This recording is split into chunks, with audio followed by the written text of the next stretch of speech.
ভাই আমি পাগল দিওয়ানা হয়েছি, মুর্শিদেরই প্রেমে পড়েছি। কি ভণ্ড! একটা মহিলা মানুষ দরবারে যায়, আমি মুর্শিদের প্রেমে পড়ছি। এই বেহাগারি তোর স্বামী নয়, তোর প্রয়োজনের প্রেমে পড়া লাগে। তোর মন কতগুলা, এই তোর মন কতগুলা রে, ওর মন কয়টা? ওর মনই আগে খুঁজে বের করা লাগবে। ডজনে ডজনে মন নিয়ে ঘুরিস না, মনের ভান্ডার তোর বুকের ভিতর। স্বামী বাদ দিয়ে মুর্শিদের প্রেমে পড়িস, যার দেখিস তার প্রেমে পড়িস। বেহায়া কথা কম না গে, তোর মন কতগুলো। রাগ করেছেন আপনারা? এই বাজান আল্লাহ আমাদের হেদায়েত দান করুক, জোরে বলুন আমিন। কথাই কথা বেড়ে যায় বাজান। আর এরা গুরু সামনে বাবার দরবারে যান, মাইকে কি গায় দেখেন ভাই, আমি রাজি প্রেম ধরিয়ায় বাবার সন্ধান নাই। আবার সাই থেকে কিছু লোক ডিজিটাল গাড়ি মারতে ভাই, আল্লাহর নাম নাই, নবীর নাম নাই, কোটাকুটি জায়গায় আছে। জিকির হবে বাবার নামে নাকি আমাদের আল্লাহর নামে? আজও পৃথিবীতে কিছু উল্টা পাল্টা কবিরাজ, কিছু ভণ্ড পীর, আউল ফাউল বাবা বের হয়, ওরা নাকি মারুফতি লাইনে একেবারে একেবারে বাপ রে বাপ গায়েবের ভান্ডার নিয়ে বসে আছে। নাউজুবিল্লাহ। গায়েবের ইলম কার কাছে? আরো ধরে বলেন কার কাছে? আল্লাহ ছাড়া পৃথিবীর কেউ গায়েব জানে? ধরে বলেন জানে না। যারা বলে পুরোটাই ভণ্ড, পুরোটাই ভণ্ড, ওরা বেশি গায়েব জানে কি করবে জানেন? চার দেয়ালের ঘরের ভিতরে বন্দি করে আচ্ছা ধরে পিটাবেন, বল গায়েব জানিস কিনা। কথা বোঝেন নাই? কেমন মারা মারবেন আর বলবেন এটা গায়েবী মার, মানুষের কাছে বলবি তো ধ্বংস হয়ে যাবে। কথা মান ঠিক কিনা? এগুলো উল্টা পাল্টা ভণ্ডদেরকে সাইজ করা, মায়ের উপর ঔষধ নাই। কথা কি বোঝা গেল? আর আমরা পাগল হয়ে ওদের দরবারে গরু ছাগল নিয়ে দৌড়াই। হ্যাঁ একটা মাজারে ছাগল দিয়ে আপনি কি করবেন? ওই ছাগলটা এলাকায় এতিমখানা মাদ্রাসা থাকলে ওই জায়গায় এতিমদের দেন, ওরা জবাই করে খাবে, আল্লাহর কোরআন তিলাওয়াত করবে, আপনার দেয়া খাবার খায়া। কত কম লাগে। আরে ওই পীর সাহেবের দরবারে গরু দিয়ে লাভটা কি? ওই গরু একটা এলাকায় গরিব মেয়ে বিয়ে হয় না, ওর বিয়ের অনুষ্ঠান মেহমানদারি করায়া লোকজনকে খাওয়ায় দেন, আল্লাহ আরশ খুশি হবে। কথা বলে ঠিক কি না? আর এরা গরু ছাগলে বাবার দরবারে যান, মাইকে কি গায় দেখেন ভাই, আমি রাজি প্রেম ধরিয়ায় বাবার সন্ধান নাই। আবার সাই থেকে কিছু লোক ডিজিটাল গাড়ি মারতে ভাই, আল্লাহর নাম নাই, নবীর নাম নাই, কোটাকুটি জায়গায় আছে। জিকির হবে বাবার নামে নাকি আমাদের আল্লাহর নামে? ভণ্ড আছে যেখানে, হক্কানি আল্লাহ বলা ছিল। শাহজালাল খানকাই পীর রাজপদেবীর নারাই তাকবীর হুঙ্কার দিয়েছে, গৌর কবিতা ধুতি খুলে পালাছে। কথা কোন না কে? ছোটে এই শাহজালালের নির্ভীক সৈনিকেরা খতম কর গোবিন্দেরই সেলা চামুন্ডা গুলা। ছোটে এই শাহজালালের নির্ভীক সৈনিকেরা খতম কর গোবিন্দেরই সেলা চামুন্ডা গুলা। ওলিদের পূর্ণ ভূমিতে, ওলিদের পাক ভূমিতে বিপ্লবেরই মশালা জ্বালা।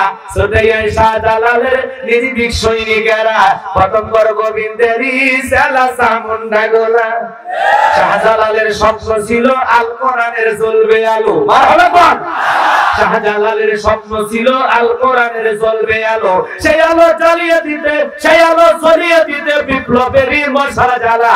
ছোটাই শাহজালালের নির্ভীক সৈনিকেরা খতম কর গোবিন্দেরই সেলা চামুন্ডা গোলা। মারহাবা। সেই ওলিদের নামে কি গান? বিপ্লবী গান, মাথা গরম করা গান, শরীর গরম করা গান। আর ওদের নামে ভাই আমি পাগল দিওয়ানা হয়েছি, মুর্শিদেরই প্রেমে পড়েছি। কি ভণ্ড! একটা মহিলা মানুষ দরবারে যায়, আমি মুর্শিদের প্রেমে পড়ছি। এই বেহাগারি তোর স্বামী নয়, তোর প্রয়োজনের প্রেমে পড়া লাগে। তোর মন কতগুলা, এই তোর মন কতগুলা রে, ওর মন কয়টা? ওর মনই আগে খুঁজে বের করা লাগবে। ডজনে ডজনে মন নিয়ে ঘুরিস না, মনের ভান্ডার তোর বুকের ভিতর। স্বামী বাদ দিয়ে মুর্শিদের প্রেমে পড়িস, যার দেখিস তার প্রেমে পড়িস, বেহায়া কথা কন না গে। তোর মন কতগুলো রাগ করেছেন আপনারা? এই বাজান আল্লাহ আমাদের হেদায়েত দান করুক, জোরে বলুন আমিন। কথাই কথা বেড়ে যায় বাজান, আর লম্বা করব না। তাহলে ভণ্ড পীর যেখানে আমরা নাই, আল্লাহ ওয়ালা যেখানে আমরা আছি, যেই দরবারে নারী পুরুষ একত্রে জিকির করে, ডুবি তবলা বাজায়, লাফালাফি করে, বুঝবেন ওইটা শয়তানের দরবার, ওইটা ভণ্ডের দরবার। ডুগি তবলা বাদ্যযন্ত্র গান বাজনা নারী পুরুষ একত্রে ব্যাপারটাই মেলামেশা, এগুলো জায়েজ নাই, হারাম হারাম হারাম হারাম। মজা নেওয়ার জন্য যাস না। দুনিয়াতে বেশি মজা নেবি, পরকালে বেশি সাজা পাবি। দুনিয়ার মজা কমায় দে, আখিরাতকে টার্গেট কর, পরকালকে টার্গেট কর। আল্লাহ আমাদের হেদায়েত দান করুন, জোরে বলুন আমিন।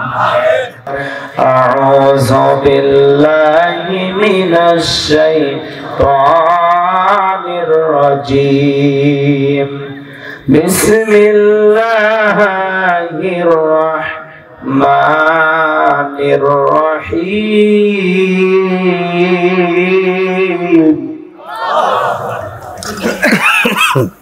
বিতাড়িত মুদ্রা শয়তানের কাছ থেকে আল্লাহর কাছে আশ্রয় প্রার্থনা চাচ্ছি। পরম করুণাময় আল্লাহর নামে শুরু করছি। সূরার নাম মুলক। মনে রাখবেন মুলক। এই সূরাটি যদি কেউ মুখস্থ করে, নিয়মিত তিলাওয়াত করে, এই সূরাটি তিলাওয়াতকারী ব্যক্তি যখন মারা যাবে তার কবরের সরজবকে আল্লাহ সহজ করে দেবেন। সুবহানাল্লাহ। এই সূরাটি যে ব্যক্তি নিয়মিত তিলাওয়াত করবে, কঠিন কিয়ামতের ময়দানে এই সূরাটি তিলাওয়াতকারী ব্যক্তির পক্ষে আল্লাহ দরবারে সুপারিশ করবে। সুবহানাল্লাহ। আমার আলোচনা শোনার পর অনেক ব্যক্তি সূরাটি মুখস্থ করেছেন এবং আমাকে বলেছেন, হুজুর আপনার অমুক জায়গার একটি আলোচনা থেকে আমি সূরা মুলক মুখস্থ করেছি। সুবহানাল্লাহ। মাত্র 30টা আয়াত, যদি পারেন মুখস্থ করবেন, না পারলে দেখে তিলাওয়াত করবেন ইনশাআল্লাহ। ইনশাআল্লাহ। কোরআন পড়লে মজা আছে না? তো চলেন ডাইরেক্ট কোরআন থেকে কথা বলবো। আল্লাহ রাসূল বলেন, মান ক্বালা বিহি সাদাকা, যে কোরআন থেকে কথা বলে সে সত্য কথা বলে। কারণ কোরআনের মধ্যে কোনো মিথ্যা, কোনো ভেজাল, কোনো ধোঁকা নাই। থাকবে কি করে? কিতাবটি নাজিল করেছেন কে? আল্লাহ পাক বলেন, যালিকাল কিতাবু লা রাইবা ফি, এই কিতাবের মধ্যে কোনো সন্দেহ নাই, কোনো সংশয় নাই, কোনো মিথ্যা নাই, কোনো ধোঁকা নাই। There is no doubt. বলুন আল্লাহু আকবার। হুদাল্লিল মুত্তাকিন, মুত্তাকি বান্দাদের জন্য গাইডলাইন হিসেবে, পথ প্রদর্শক হিসেবে আল্লাহ পাক কিতাবটি নাজিল করেছেন। সিল্লা বলেন আল্লাহু আকবার।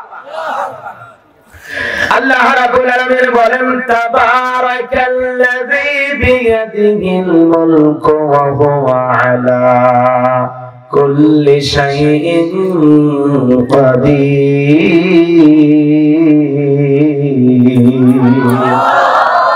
আল্লাহ রাব্বুল আলামিন বলেন, মুহাম্মদ তো সেই সত্তা যার হাতে সর্বময় কর্তৃত্ব, রাজত্ব পাওয়ার ক্ষমতা।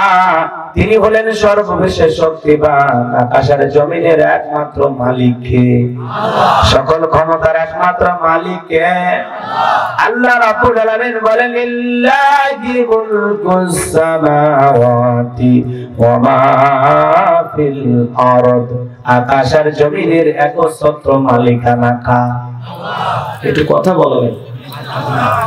আমি করব আওয়াজ, আপনারা দেবেন আওয়াজ, জবাব দেবেন ঠিক ঠিক। আলোচনা হবে কমপ্লিট। শ্রোতাদের স্পিরিটেই বক্তার বারে হিট। ওই জায়গায় বয়লার নল মতো টমেটো আওয়াজ হবে না। মনোযোগ বাড়াইতে হবে।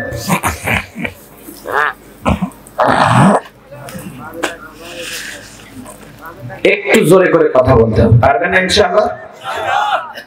হৃদয়ের গান পেতে কথাগুলো শুনে যান বাজান। তাহলে আকাশের জমিনে আল্লাহর সমতুল্য, আল্লাহর সমকক্ষ কেউ আছে? আরো জোরে বলেন আছে। ওয়ালাম ইয়াকুল্লাহু কুফুয়ান আহাদ, আকাশ আর জমিনে আল্লাহর সমকক্ষ, আল্লাহর সমতুল্য আর কেউ নাই, কেউ নাই।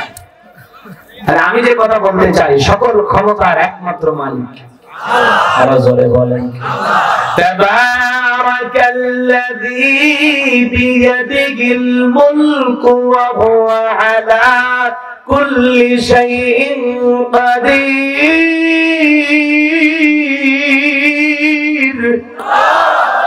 আল্লাহ রাব্বুল আলামিন বলেন, মহামান্বিত সেই সত্তা যার হাতে সর্বময় কর্তৃত্ব রাজত্ব পাওয়ার ক্ষমতা, তিনি বলেন সর্ববিষয়ে শক্তিমান, আকাশ আর জমিনের একমাত্র ক্ষমতার মালিক কে? আল্লাহর চাইতে বড় ক্ষমতাধর আসমান জমিনে আর পৃথিবীতে কেউ আছে নাকি? জোরে বলেন আছে? নাই। আসমান জমিনের মালিক আল্লাহ, সকল ক্ষমতার মালিক আল্লাহ। পৃথিবীতে আল্লাহ পাক যে মানুষগুলোকে ক্ষমতা দেয়, এরা হলো ভাড়াটিয়া। এরা হলো কি? ভাড়াটি। আপনি আমি দুনিয়াতে ভাড়াটি। আল্লাহ ক্ষণিকের জন্য দেয়, কিছুদিন দেয়, অল্প দিনের জন্য দেয়। আল্লাহ কাউকে ক্ষমতা দিয়ে সম্মানিত করে, আবার কাউকে ক্ষমতা দিয়ে লাঞ্ছিত করে। বেয়াদবি করলে জুতার বাড়ি মেরে ক্ষমতার চেয়ার থেকে নামায়। কথা বলেন ঠিক? সকল ক্ষমতার পাওয়া একমাত্র মালিক আল্লাহ, একমাত্র মালিক আল্লাহ, একমাত্র মালিক আল্লাহ। পৃথিবীর মানুষগুলোকে আল্লাহ কিছুদিন, কিছু এরিয়া, কিছু সীমানা, কিছু জায়গা একটু ক্ষমতা দেয়। বাপরে বাপ, একটু কিছু পায় মানুষদের লাভ দেয়। কষ্ট পাচ্ছেন আপনারা? আমার কথা কি খারাপ লাগতেছে? বাজান, হৃদয়ের কান পেতে কথাগুলো শুনছেন। পৃথিবীর জমিনে আল্লাহ চারজন মানুষকে পুরো পৃথিবীর রাজত্ব দিয়েছিল, পুরো পৃথিবী। আল্লাহু আকবার বলেন। এর মধ্যে দুইজন হলো ইমানদার। একজনের নাম হলো বাদশা যুলকারনাইন, যাকে আল্লাহ রাব্বুল আলামিন পুরো পৃথিবী রাজত্ব দিয়েছিলেন, হায়াত দিয়েছিলেন। 200 বছর নয়, 1600 বছর। সুবহানাল্লাহ। আপনার আমার বাপ-দাদার 14 গোষ্ঠীর হায়াত এক জায়গায় করলে 1600 বছর হবে। বিশাল দীর্ঘ লম্বা হায়াত আপনার আল্লাহ পাক তাকে দিয়েছিলেন। মুজিজার একটি ঘোড়া দান করেছিলেন। পৃথিবী সফরের জন্য যদি একবার ঘোড়াতে উঠে চাবুক মারতো, ওই ঘোড়াটা এক এক কদমে 12,000 করে মাইল পথ চলতো। বলেন আল্লাহু আকবার। সূর্য উদয় থেকে সূর্যাস্তকাল পর্যন্ত, পূর্ব থেকে পশ্চিম, আল্লাহ পাক পুরো পৃথিবীর রাজত্ব পাওয়ার ক্ষমতা বাদশা যুলকারনাইনকে দান করেছিলেন। এই পৃথিবীর জমিনে দীর্ঘ হায়াত পাওয়ার পরে মানুষের কল্যাণে, মানবতার কল্যাণে, সমাজ রাষ্ট্রের কল্যাণে সব ভালো ভালো কাজ করেছিলেন। বলেন আল্লাহু আকবার। আল্লাহ পাক এত লম্বা হায়াত দিয়েছেন, পুরোটা জীবন শুধুমাত্র মানবতার কল্যাণে, মালিকের গোলামিতে কাটিয়ে দিয়েছিলেন। বলেন আল্লাহু আকবার। এরপরে আরেকজন ইমানদার, তিনি হলেন পয়গম্বর, নাম হলো নবী সুলাইমান। বলেন আল্লাহু আকবার। আল্লাহ বলেন, ওয়ালাকাদ আতাইনা দাউদা সুলাইমানা ইলমা। আল্লাহ বলেন, আমি পয়গম্বর দাউদ এবং সুলাইমানকে ইলম দিয়েছিলাম, জ্ঞান দিয়েছিলাম। কেমন ইলম আর জ্ঞান দিয়েছিলেন? আর তারা ইলম আর জ্ঞান পাওয়ার পরে শুকরিয়া আদায় করেছিলেন। আরো জোরে বলেন খা। ও সিরাজগঞ্জের মুসলমান বাজান, হৃদয়ের কান পেতে কথাগুলো শুনে যান। বাবাও নবী, ছেলেও নবী, নবীর নাম হলো দাউদ আলাইহিস সালাম, যাকে আল্লাহ রাব্বুল আলামিন এমন একটা কিতাব দিয়েছিলেন, কিতাবের নাম হলো জাবুর। কণ্ঠ দিয়ে যখন তিলাওয়াত করতেন, পাগল পারা হয়ে যেত সমুদ্রের মাছ। মাছগুলো পর্যন্ত কিনারায় ভিড় জমায়া আল্লাহর নবী দাউদের কণ্ঠে জাবুর শুনতেন। বলেন আল্লাহু আকবার। সেই নবী জীবনের শেষ প্রান্তে যখন পৌঁছে গেল, আল্লাহর কাছে ডেকে বলে, আল্লাহ, জানতে পারে মনে চায় আমার পরবর্তীতে আপনি কাকে ফিলিস্তিনের বাদশাহী দান করবেন। আল্লাহ রাব্বুল আলামিন জানা দিল, পয়গম্বর, তোমার পরবর্তীতে আমি তাকে ফিলিস্তিনের বাদশাহী দান করব। আমার পক্ষ থেকে নিয়ামতে বড় একটা সিন্ধুক যাবে। সিন্ধুকের ভিতরে 3টা জিনিস থাকবে। কোনটার নাম কি, কোনটা দেখি কাজ হয় বলে দিতে পারবে, যে বুঝতে পারবেন পয়গম্বর, তাকে আমি তোমার পরবর্তীতে ফিলিস্তিনের বিশাল বাদশাহী দান করব। বলেন আল্লাহু আকবার। নবী দাউদ আলাইহিস সালাম দেশের জনগণের কাছে কথাটা শেয়ার করলেন। সবাইকে জেনে বলেন, তোমরা কি জানো আল্লাহর পক্ষ থেকে নিয়ামত এবার একটা সিন্ধুক আসবে, সিন্ধুকে তিনটা জিনিস কি কি, কোনটার নাম কি? দেশের জনগণ বলতে পারে না, হাজার হাজার মানুষের কাছে প্রচার করলেন, কোন মানুষ উত্তর দিতে পারলো না। পয়গম্বর চিন্তা করলো সব জায়গায় দাওয়াত দিলাম, কেউ তো বলতে পারে না নিজের ঘরে দাওয়াত দেওয়ার দরকার আছে না? না। এইবার নবী দাউদ আলাইহিস সালাম তার ছেলে মেয়েগুলোকে একত্রিত করলেন। আল্লাহর পয়গম্বর দাউদ আলাইহিস সালাম ছেলে মেয়ের সংখ্যা ছিল 40 জন। কোন সুবহানাল্লাহ, কয়জন? 40 জন। সুবহানাল্লাহ বলবেন না? আর আমাদের স্লোগান সন্তান দুইটার বেশি নয়, একটা হলে ভালো হয়। আমার স্লোগান না হইলে ভালো হয় টুনার খালি টুনি, আর কেউ নেই। কথা কর, এই যে সন্তান দুইটার বেশি নয়, একটা হলে ভালো হয়, এই স্লোগান কিন্তু মুসলমানের না, এটা তামাম পৃথিবীর ইহুদি খ্রিস্টানদের স্লোগান। কথা বলে ঠিক কিনা? কারণ তামাম পৃথিবীর ইহুদি খ্রিস্টানে চায় মুসলমানের সংখ্যা কমুক না বাড়ুক। আরো জোরে বলেন, কমুক না বাড়ুক। এই জন্য তামাম পৃথিবীর জালেমেরা চায় পৃথিবীতে মুসলমানের সংখ্যা কমে যায়। এই জন্য আজকে পুরো পৃথিবীতে 700 কোটির উপরে মানুষ, এর মধ্যে মাত্র কত 170 কোটির বেশি মুসলমান। সংখ্যায় যদি আমরা 350 বা 400 কোটি মুসলমান হতে পারতাম, পৃথিবীর জালেমেরা মুসলমান মারা তো দূরের কথা, মুসলমান রক্ত নিয়ে খেলা করা তো দূরের কথা, পৃথিবীর কোন জালেম মুসলমানের দিকে পাকা চোখে তাকানোর সাহস পেত না। কথা বলে ঠিক কিনা? কিন্তু আমরা মুসলমান সংখ্যায় কম, এই জন্য জালেমেরা হয়েছে আমাদের জন। কথা বলে ঠিক কিনা? ভাইরা আমার, এই জন্য ওদের স্লোগান বিশ্বাস করা যাবে না। আমাদের পূর্বপুরুষ যারা ছিল হিসাব করে দেখেন, শয়তান মানে সন্তানের সংখ্যা কয়টা করে? দেখেন, এই তো কয়েকদিন আগে ওয়াজ করে আসলাম দিনাজপুর, একজন মুরব্বী কাছে এসে হুজুর দোয়া করেন, কোলে সন্তান। আমি বললাম কার? আপনার নাতিপুতি। নাতিপুতি মানে আমার। কয়জন? কয় ওরা 11 জন। কয়জন? 11 জন। আমার গ্রামে, আমি যেই গ্রামে আমার জন্ম আল্লাহ পাক দিয়েছেন, সেই গ্রামের একজন মানুষের একটা নয়, দুইটা নয়, 17টা সন্তান। তাহলে আল্লাহ চাইলে হয় না? যেটা বলে হয় না। এই তো কয়েকদিন আগে সৌদি আরবের একজন মহিলা, একজন নারী সৌদি আরবে একসাথে 10টা সন্তান জন্ম দিয়েছে। বলেন আল্লাহু আকবার। আর আমরা বলি হুজুর আমার একমাত্র ছেলে বুলেট। আর কই না হুজুর, দিয়েছি একবারই দিয়েছি। আছে না? সন্তানের সংখ্যা বাড়াবে না কমাবে? আচ্ছা, একটা নেবেন তো, একটা নেওয়ার ধান্দা আছে না? আল্লাহ চাইলে একসাথে 8-10টা দিয়ে দেবে। হ্যাঁ, ওই যে নাইজেরিয়ার এক মহিলা আজ থেকে 3 বছর আগে একসাথে 11টা বাচ্চা হয়েছে। বাংলাদেশে 3-4টা পর্যন্ত হয়েছে। আল্লাহ চাইলে আরো আস্তে আস্তে সঙ্গে। আপনি আছেন কমানোর ধান্দায়, আল্লাহ আছেন বাড়ানোর ধান্দায়। কথা বলেন ঠিক কিনা? পরিবার পরিকল্পনা করা ভালো।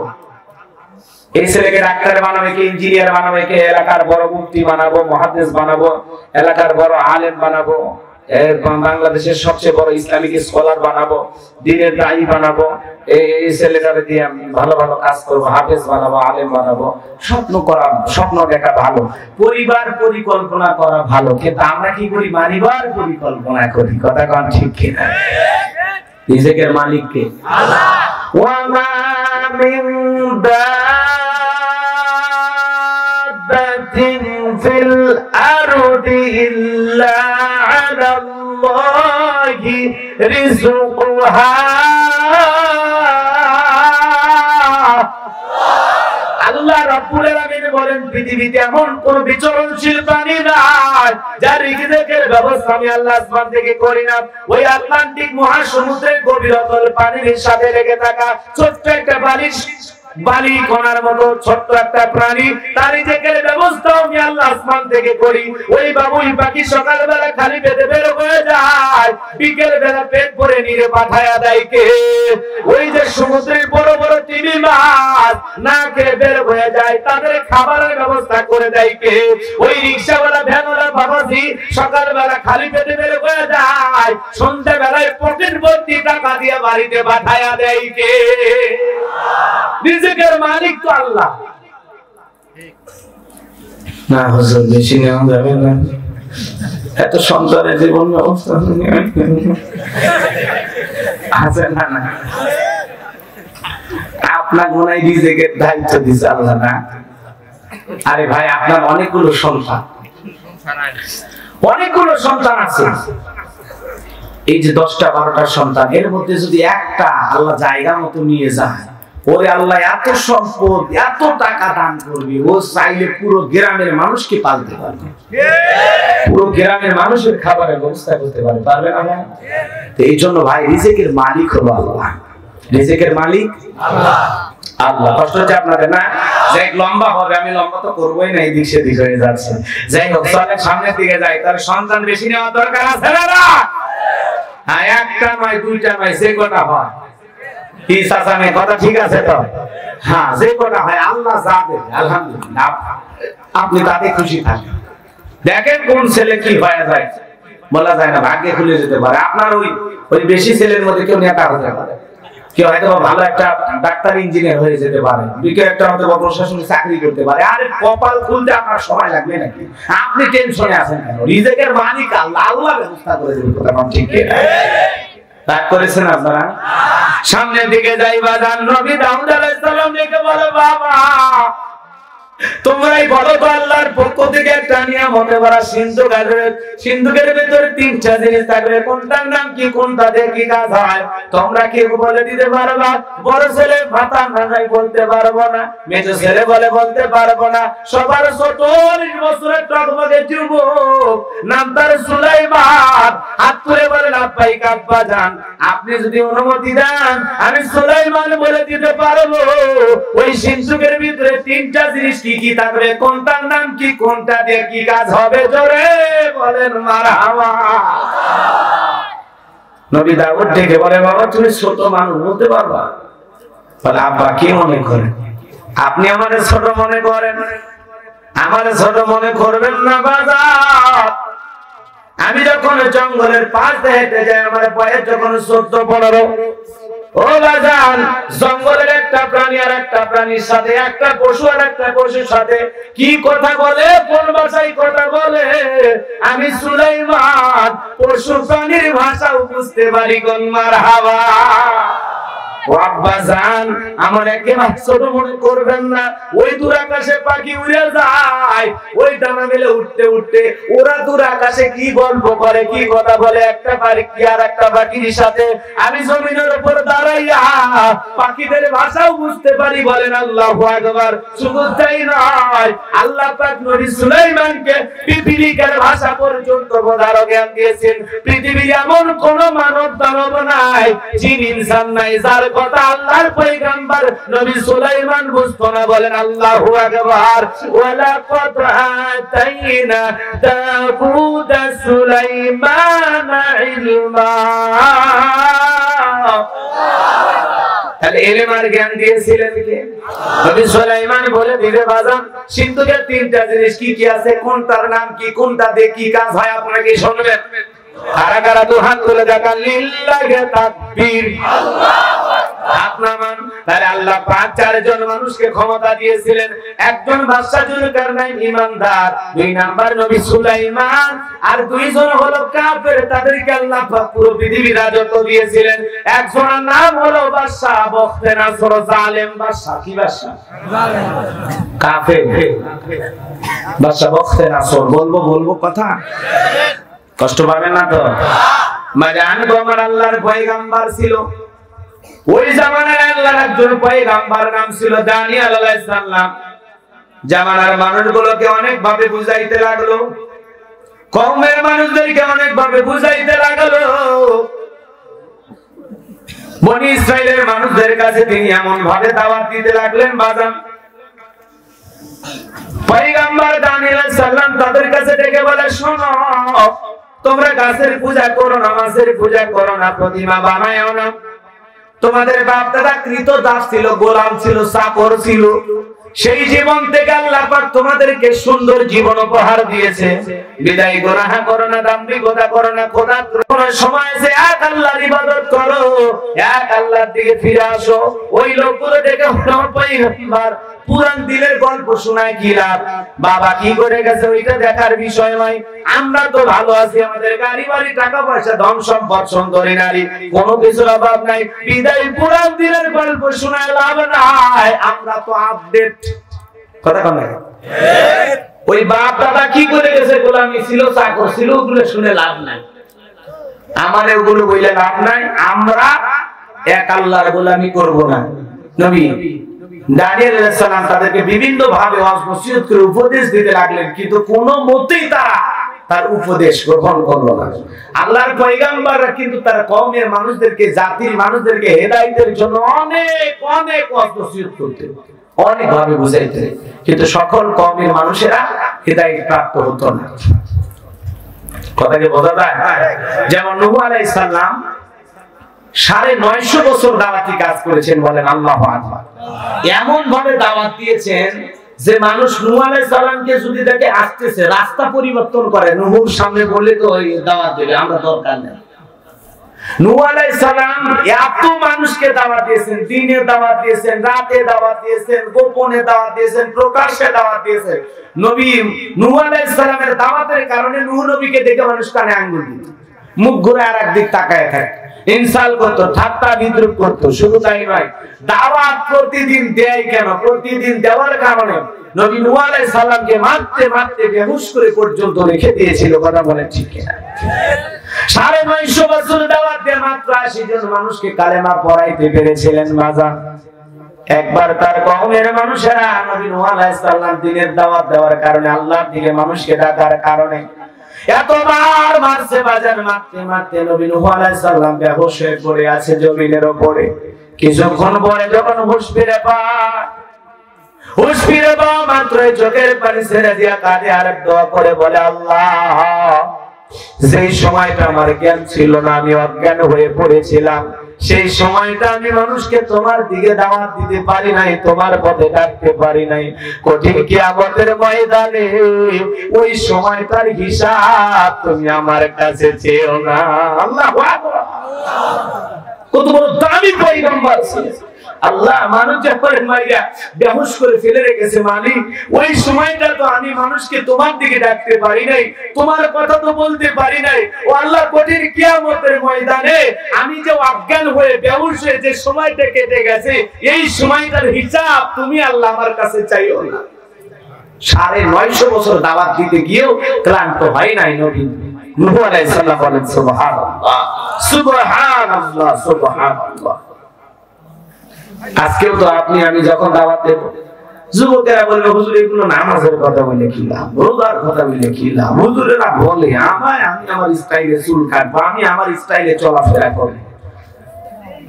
ভাই রে, নবীদের দাওয়ার সময় মানুষ কানে আঙ্গুল দিয়েছে, রাস্তা পরিবর্তন করেছে, এরপরে নবীদের দাওয়াত দেওয়া বন্ধ করে নাই। আপনারা আমাদের কথা শুনতে চাইলেও আমরা শোনাবো, না শুনতে চাইলেও শোনাবো। ইন্নামা আনতা মুযাক্কির লাস্তা আলাইহিম বিমুসাইতির। নবী হে, আপনার কাজ হলো মানুষকে উপদেশ দেওয়া, আপনি খালি উপদেশ দিয়ে যান, যার যেটা মনে চাই মানবে, না চাইলে না মানবে। আপনাকে লাঠিচার্জ করার জন্য বলি নাই, ধমক দিয়ে কথা বলতে বলি নাই, বেশি কিছু বলার দরকার নেই, আপনি খালি উপদেশ দিয়ে যান, ওরা মানে মানুক না মানে না। আমাদেরকে বলতে হবে, ভাই নামাজ পড়েন, নামাজ পড়েন, রোজা রাখেন, রোজা রাখেন। ভাই যুবক, নবীর স্টাইলে চলো, নবীর স্টাইলে চলো, নায়ক নায়িকের স্টাইল বাদ দাও। কথা বলেন ঠিক কি না? আমাদেরকে বলতেই হবে প্রত্যেকটা মাহফিল। আজকে দেখা যায় এক মাহফিলে যখন পাশাপাশি একই মাহফিল দুইটা ওয়াজ হয় না, হুজুর ওই জায়গায় তো নামাজের কথা বলছিলেন, আমরা তো সেই রায়গঞ্জের মাহফিলে গিয়েছিলাম, ওখানে নামাজের ওয়াজ করছিলেন। বেলকুচিতে এসে নামাজের ওয়াজ কেন? রায়গঞ্জের লোকের নামাজ লাগবে, বেলকুচির লোকের নামাজ লাগবে না? কথা বলে না কেন? হুজুর এনায়েতপুরে পর্দার ওয়াজ করেছিলেন, এই জায়গায় এসে পর্দার ওয়াজ কেন? এনায়েতপুরের মহিলাদের পর্দা লাগবে, বেলকুচি দৌলতপুরে লাগবে না? বোঝা লাগবে।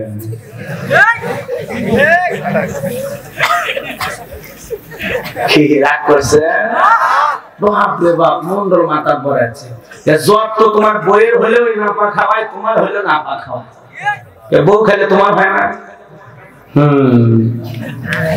একই রোগে আক্রান্ত, বিদায় ট্যাবলেট একই লাগে। ওই দৌলতপুরে পর্দা লাগবে, বেলকুচিতেও পর্দা লাগবে, এনায়েতপুরে পর্দা লাগবে, বগুড়াতে পর্দা লাগবে, গাইবান্ধাতে পর্দা লাগবে, পুরো পৃথিবীর সমস্ত মুসলিম নারীদের পর্দা লাগবে। কথা বলে ঠিক না? পর্দার ওয়াজ চলবে, নামাজের ওয়াজ চলবে, এগুলো ওয়াজ কখনো হবে না। কথা কি বোঝেন না?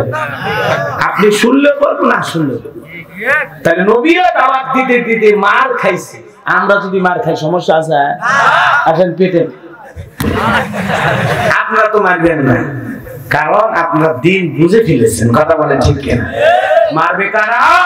বাতিলেরা। মারবে কারা? আবু জেহেলের উত্তরসূরি যারা। মারবে কারা? নমরুদ ফিরাউনের উত্তরসূরি যারা। কথা বলেন ঠিক কিনা? আপনারা তো মারবেন না, আপনারা সবচেয়ে কিছু একটা করলে হালকা একটু সমালোচনা করবেন, এটুকু মারবেন আপনারা। এটা করেও লাভ নাই, এটা করাও ঠিক না। সামনের দিকে যাই বাজার, কথাই কথা বেড়ে যায়, লম্বা কবে আমি লম্বা করতে পারবো না। দানিয়েল আলাইহিস সালাম এমন ভাবে মানুষকে দাওয়াত দেয়, তারা ঠাট্টা বিদ্রুপ হাসি তামাশায় কথা উড়িয়ে দেয়, মানে কথাগুলো কানেই নেয় না। আল্লাহর পয়গম্বর দানিয়েল আলাইহিস সালাম দাওয়াত দিতে দিতে দিতে এক পর্যায়ে বলে ফেলে দিলেন, শোনো, তোমরা যদি আল্লাহর ইবাদত না করো, তোমরা যদি এক আল্লাহর গোলামি না করো, আল্লাহ পাক সেই কথাই বলেন, ইয়া বানি ইসরাঈল যাকুরু নি'মাতি আল্লাতী আন'আমতু আলাইকুম ওয়া আন্নী ফাদ্দালতুকুম আলাল আলামিন।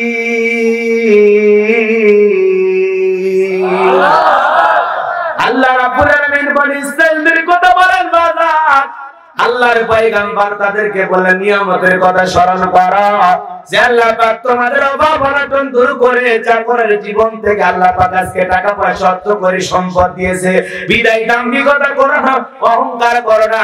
যেই মানুষ, সেই জামানার মানুষগুলো অহংকার করে, দাম্ভিকতা করে, আল্লাহকে ভুলে যায়, খোদাত্রয় হয়ে যায়, জমিনে বেশি বাড়াবাড়ি করতে চায়, আল্লাহ পাক তাদের জন্য দুই ধরনের শাস্তি বাড়ায়, ওই আসমান জমিন থেকে শিলা বৃষ্টি দিয়া, বন্যা প্লাবন দিয়া, পাথরের বৃষ্টি দিয়া, অথবা পাহাড় চাপা দিয়া জমিন থেকে ধ্বংস করে দেয়। আর না হয় তাদের ভাগ্যে সাইজ করার জন্য জালেম শাসক পাঠায়া দেয়। ভয় দেখাইলেন কিন্তু তারা কোনো কাজই নিল না, পয়গম্বরের কথাকে তারা ভাইলাট করলো রে বাজান, কোনোভাবে পয়গম্বরের কথা তারা শুনলো না।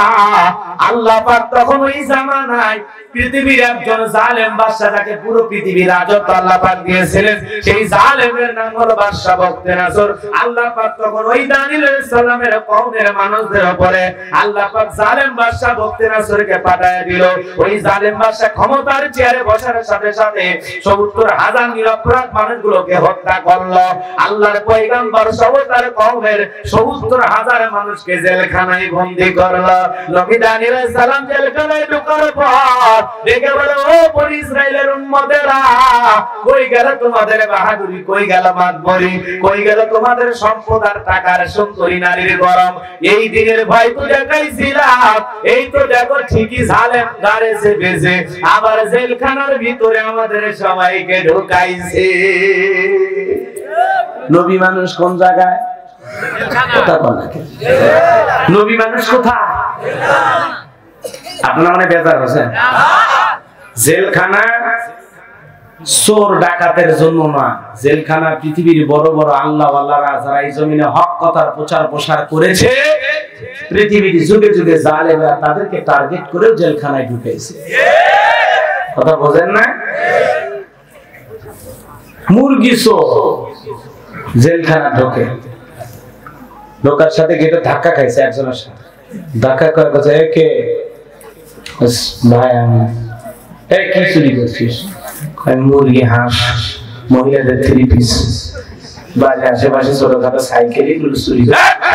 তুই জানিস আমি ডাকাত? 4টে মার্ডার কেস তুই আমার সাথে ঢাকায়, ওই বস ভুল হয়ে গেছে, হাত পাতে টেপে দিচ্ছে। তখন বলতেছে, 4টে মার্ডার করছেন কিভাবে? সব প্রশিক্ষণ দিব, বাইরে আমার মাল আছে। কথা কান লাগে, মুরগি চোর ডাকাতের প্রশিক্ষণ নিয়ে বাইরে বেড়ায়।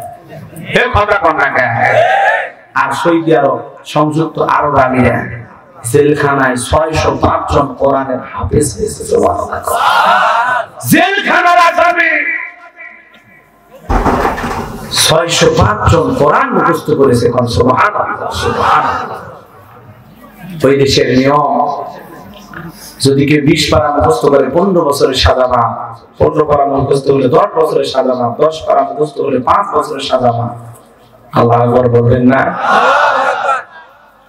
এটা যদি আমাদের মুসলিম দেশে হইতো, যদি কেউ জেলখানায় বসে কোরআন মুখস্থ করে তার সাজা কত না ভালো হইতো। কথা বলেন, যার ভিতরে আল্লাহর কোরআন থাকবে, যার সিনায় কোরআন, যে কোরআন মুখস্থ করে জেলখানা থেকে বের হতে পারে, সে মানুষ নিঃসন্দেহে ধর্ষণ করবে না, চুরি করবে না, ডাকাতি করবে না, রাস্তাঘাটে মানুষ হত্যা করবে না। যার ভিতরে কোরআন থাকবে সে কোনোদিন কোনো মানুষের ক্ষতি করতে পারে না। কথা কি বিশ্বাস হয়? জোরে বলেন, বিশ্বাস হয়? অনেকের না হতে পারে, এটা আমার কোনো আপত্তি নাই। যার মন যেমন তার মনে ভাবনাও তেমন। ভালো লোকের ভালো চিন্তা, মন্দ লোকের মন্দ চিন্তা। কথা কম। যাদের মন মানসিকতা খারাপ ওরা চিন্তা করে চলচ্চিত্রে নির্বাচন চলতেছে, কে পাস করলো, কথা কম, এরকম ধাঁধা থাকে। আর যার মন মানসিকতা ভালো না, হুজুর তো ভালোই বয়ান করতেছে, ভালো লাগতেছে, জীবনের পরিবর্তন হওয়া দরকার, কত রাগ করেছেন আপনারা, করেন, কোনো সমস্যা নেই। আমি আগেই বলছি, আপনারা আমার আলোচনা শুনে না না শুনে আমাদের যা কাজ হয়ে গেছে, কি ভাই কি কর, আমাদের যা কাজ হয়ে গেছে, এখন এটা যেটা বলতেছে এটা বোনাস। হৃদয়ের কান পেতে কথাগুলো শুনে যান বাজার। তাহলে নবী দানিয়েল আলাইহিস সালাম ডেকে বলে, এই দিনের ভয় তো আমি তোমাদেরকে দেখাইলাম, এই যে দেখো জালেম বাদশা ঘরে চেপেছে, আবার জেলখানায় বন্দী করেছে, এখন বের হওয়ার উপায় কি?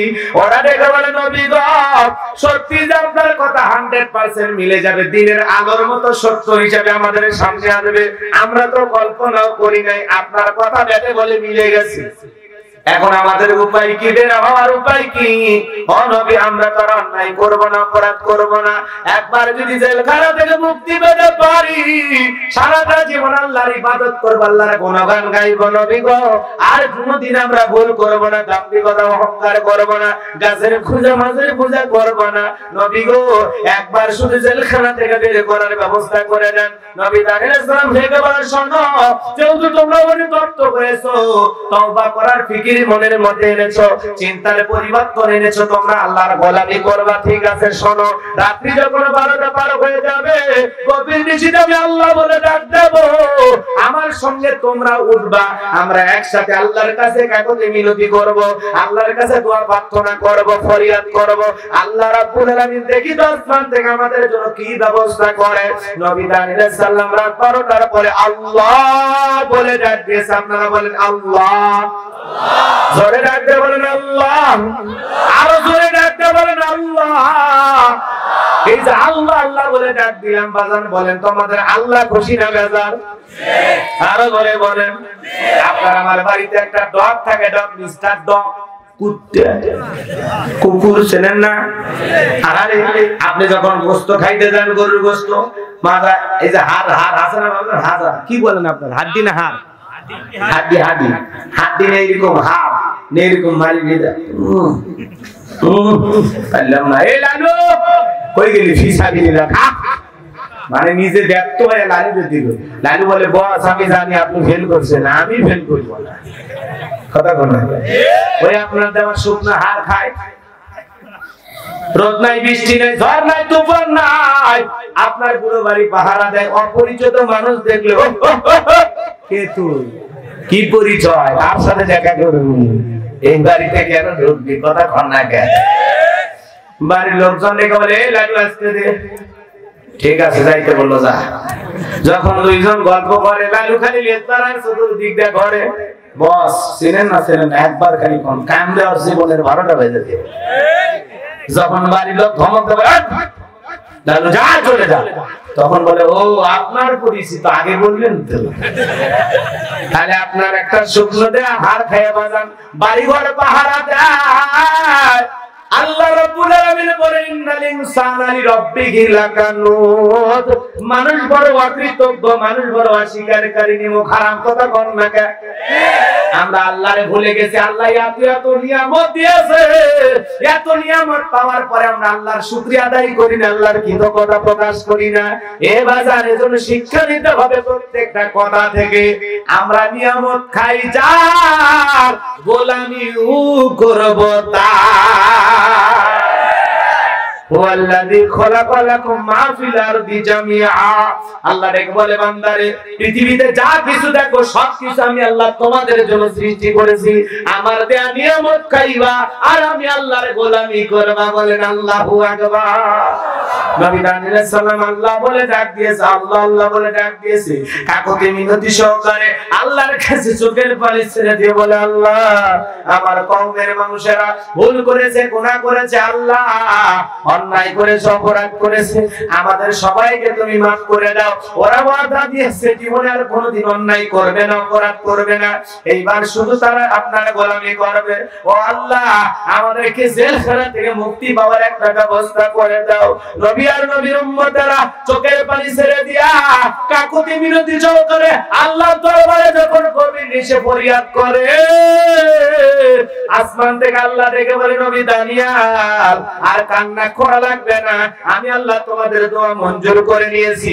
ওয়াসিরেই তোমাদের জেলখানা থেকে বের করার আমি আল্লাহ ব্যবস্থা করে দেব। আল্লাহু আকবার। নবী দানিয়েল আর কোনো টেনশন নাই, এখন জেলখানা থেকে মুক্তির ব্যবস্থা করে দেবেন কে? আল্লাহ। আর জোরে বলেন কে? এ বাজার ওই রাত্রিতে আল্লাহ পাক ওই দেশের যে জালেম বাদশা বখতেনাছর এমন একটা মারাত্মক ভয়ঙ্কর স্বপ্ন দেখা দিয়েছে। জালেম বাদশা ঘুমের ভিতরে লাফতে উঠেছে। জনগণ যায় বলে, নেতা কি হইছে? কই চেহারা দিয়ে তাকায় দেখে টের পাও না আমি এমন একটা ভয়ঙ্কর স্বপ্ন দেখেছি। আগামী কালকে এই দেশের যত স্বপ্নের তাবির কারো কাছে স্বপ্নের ব্যাখ্যা বলতে পারে ওদের দরবারে হাজির করো। এই স্বপ্নের ব্যাখ্যা না জানা পর্যন্ত আমি দুনিয়াতে দম নিতেও কষ্ট হয়, তাড়াতাড়ি করে যাও। পরের দিন সকালবেলা সমস্ত মানুষ হাজির হয়ে গেল। জানেন বাদশা যখন তার স্বপ্নের কথা বলতে যাবে, এ বাজান এখন জাতির মানুষের সামনে স্বপ্নের কথা বলতে যাবে যে আমি গতকাল রাতে কি, তখন আল্লাহ পাক তার মাথার মেমরি থেকে কথাগুলো বের করে আল্লাহর পয়গম্বর দানিয়েল আলাইহিস সালামের মাথার মেমরিতে কথাগুলো সেভ করে দিয়েছে। বলেন আল্লাহু আকবার। এখন জালেম বাদশার পুরো মাথা এখন ভাইরাস কি ঢুকে আছে? ভাইরাস ঢুকে আছে। এইবারে যখন জালেম বাদশা বলে গতকাল রাত্রিতে স্বপ্নে কি যেন দেখলাম, আর তো মনে নাই। এখন সুরের পরিবর্তন করে ডেকে বলে, শোনো গতকাল রাতে কি স্বপ্ন দেখেছি ওই কথাও তোমাদের বলা লাগবে, আবার এই স্বপ্নের ব্যাখ্যা কি হবে সেই কথাও তোমাদের বলা লাগবে, না হলে তোমাদের খবর আছে।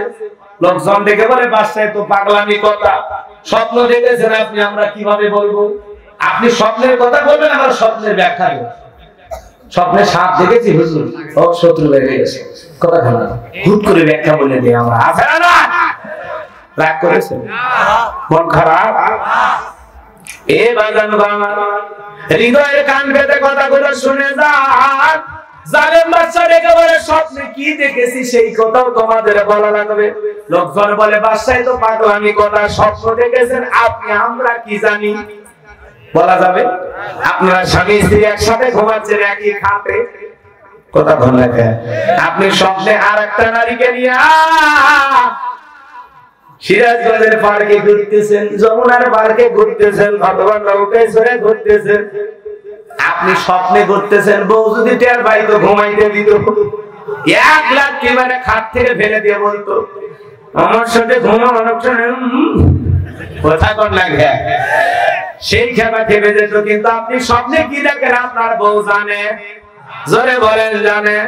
আবার আপনার বউ আপনার রাইখা কারে নিয়ে যেন ঘুরতেছে, কিন্তু আপনি টের পান না। যদি টের পাইতেন বলতেন, এত কষ্ট করে চাল ডাল খাওয়াইয়া পালায়, তোরে পাইলে বড় করতেছি, তোরে লালন পালন করতেছি, তোরে কষ্ট করে আমি এত বাড়িতে 3 piece কি লাগে না লাগে সব দিতেছি, তুমি খাও আমার, আর স্বপ্ন দেখো অন্য পুরুষকে নিয়ে। মা কথা কেন? কিন্তু বউ কি স্বপ্ন দেখে স্বামী জানে না, স্বামী কি স্বপ্ন দেখে বউকে জানে না। যার স্বপ্নের কথা তার কাছে আছে, কথাটা ঠিক না? অন্য নারীর স্বপ্নে যদিও দেখে, বউরে সকালবেলা উঠে তোরে নিয়ে স্বপ্ন দেখলাম রে, কথা কেন থাকে? অন্য নারীকে নিয়ে যদি স্বপ্ন দেখে, কার কয় তাও কি বলে? বউরে বলে তোরই দেখলাম, কারণ বইয়ের মন তো ভালো, মানে ভুলে লাগবে, কথা কন না কেন?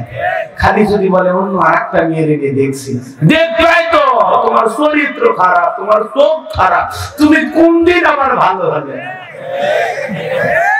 একবার ইজ্জতের ভাবটা ভেজে ফেলে দিবি, কথা কন ঠিক না? এই জন্য খবর তা নিজের গোপন কথা কোনোদিন বইয়ের কাছে বলবে না, কোনোদিন না, কথা বল। খালি বইয়ের কাছে কেন, বন্ধু বান্ধবের কাছে বলবে না, কথা বল। কিছু নির্লজ্জ বেহায়া যুবক আছে, ঘরের কথা পরকে যায় বলে, ঘরের ভিতরে স্ত্রীর সাথে কি কি হয় বাইরে যার সাথে গল্প করে। আস্তাগফিরুল্লাহ, নাউযুবিল্লাহ। যুবক এতটা ফিরি হইস না, একটু হায়া লাজ লজ্জা যেন তোর ভিতরে থাকে। ঘরের কথা ঘরেই সুন্দর, বাইরে বললেও সুন্দর হয়ে যাবে, কথা মনে থাকবেন। খবরদার স্বামী স্ত্রী কোন গোপন বিষয় কারোর সাথে শেয়ার করবেন না, ভুল করেও না, মনে থাকবে তো ইনশাআল্লাহ। আমার কথা কি আপনারা বিরক্ত হচ্ছেন? দোয়া করে দেব, কষ্ট পাচ্ছেন? এ বাজান স্বপ্নে দেখেন না কত কি দেখা যায়। মনে করেন টিনের বেড়াওয়ালা ঘর, ওই ঘরে আমি স্বপ্নে দেখতেছি বাপরে বাপ ব্যবসা বাণিজ্য করতে করতে কিসের রবিউল ভাই, কিসের বাড়ি বকুল ভাই, ওনাদের চাইতে বেশি বড় লোক হয়ে ঢাকা সিটির মধ্যে 5 তলা বিল্ডিং এর মধ্যে ঘুমাচ্ছেন। আয়া বুয়ো চাকরি থাকে না, ঘুমের মধ্যে বলছে রে এক কাপ চা দিয়ে যা, ঠাকুর বেড়ে দেখে সেই সিটে খেলা। কথা বললেন কি? স্বপ্নে বিশাল বড় লোক হয়ে যায়, ঘুমের থেকে কিছু খুঁজে দেয় না, আছে না? না এরকম স্বপ্ন তো স্বপ্ন, স্বপ্ন বাস্তবায়ন করা খুব কঠিন, কথা বলেন ঠিক কিনা?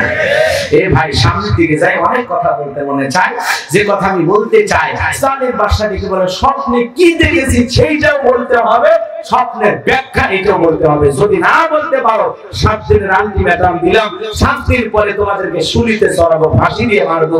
মানুষজন থেকে বলে বাদশা 7 দিন কেন, 7 বছরও যদি সময় দাও, 70 দিনও যদি সময় দাও, আমাদের পক্ষে তো স্বপ্নে আপনি কি দেখেছেন এইটা বলতে পারবো না। তখন জালেম বাদশা রেখে বলে কেন তোমরা নাকি গায়েব জানো, গোপনের খবর জানো? হ্যাঁ, তোমরা নাকি ভাগ্য গণনা করে বলতে পারো অনেক কিছু। তো গতকাল রাত্রে কি স্বপ্ন দেখেছি এই গায়েবের খবর যদি না দেয় তোমাদের 12টা বাজাও।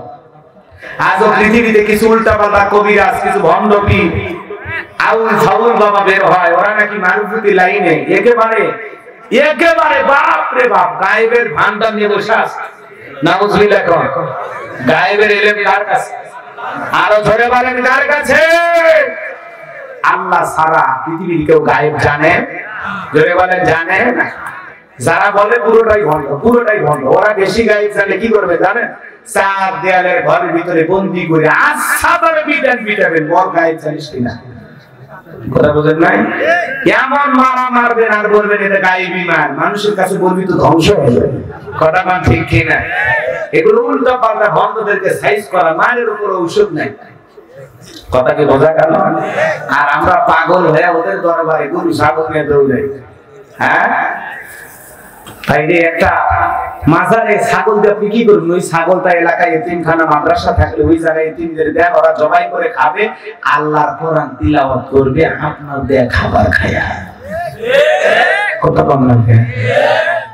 আরে ওই পীর সাহেবের দরবারে গরু দিয়ে লাভটা কি? ওই গরু একটা এলাকায় গরিব মেয়ে বিয়ে হয় না, ওর বিয়ের অনুষ্ঠানে মেহমানদারি করায়া লোকজনকে খাওয়ায় দেন, আল্লাহর আরশ খুশি হবে। কথা বলে ঠিক কি না? আর এরা গরু ছাগলে বাবার দরবারে যান, মাইকে কি গায় দেখেন ভাই, আমি দেবলে হিয়াছি প্রেম লহরিয়ায় বাবার সন্তান নেঙ্গে। আবার সাইড থেকে কিছু লোক ডিজিটাল গায়ে মারতে ভাই, প্রতিশ করে আল্লাহর নাম নাই, নবীর নাম নাই, কোটাকুটি জায়গা আছে। জিকির হবে বাবার নামে নাকি আমাদের আল্লাহর নামে? খবরদার, ভণ্ড আছে যেখানে হক্কানি আল্লাহ ওয়ালা ছিল শাহজালাল খানকাই পীর রাজপথে বীর নারায়ে তাকবীর হুঙ্কার দিয়েছে গৌর গোবিন্দ ধুতি খুলে লালাছে কথা কোন না কে ছোটাই আই শাহজালালের নির্ভীক সৈনিকেরা খতম কর গোবিন্দেরই সেলা চামুন্ডা গুলা ছোটাই আই শাহজালালের নির্ভীক সৈনিকেরা খতম কর গোবিন্দেরই সেলা চামুন্ডা গুলা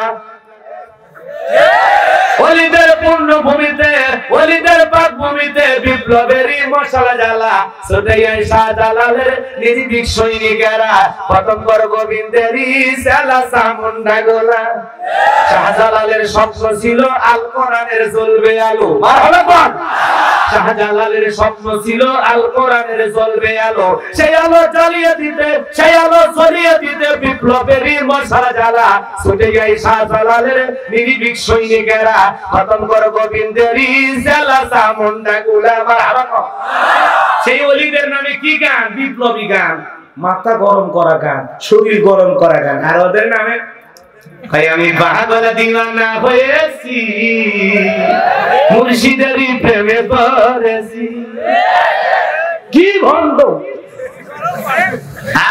একটা মহিলা মানুষ দরবারে যায় আমি মুর্শিদের প্রেমে পড়ছি এই বেহাগারি তোর স্বামী নয় তোর পয়জনের প্রেমে পড়া লাগে তোর মন কতগুলা এই তোর মন কতগুলা রে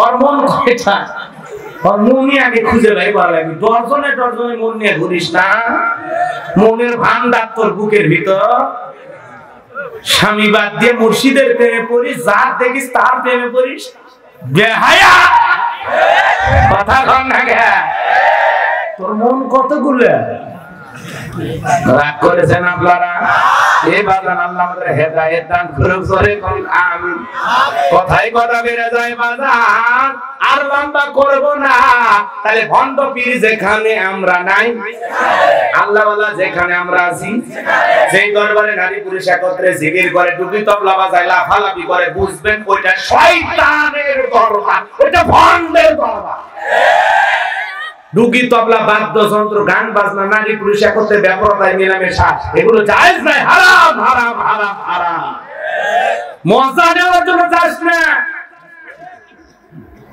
দুনিয়াতে বেশি মজা নেবি পরকালে বেশি সাজা পাবি দুনিয়ার মজা কমায় দে আখিরাতকে টার্গেট কর পরকালকে টার্গেট কর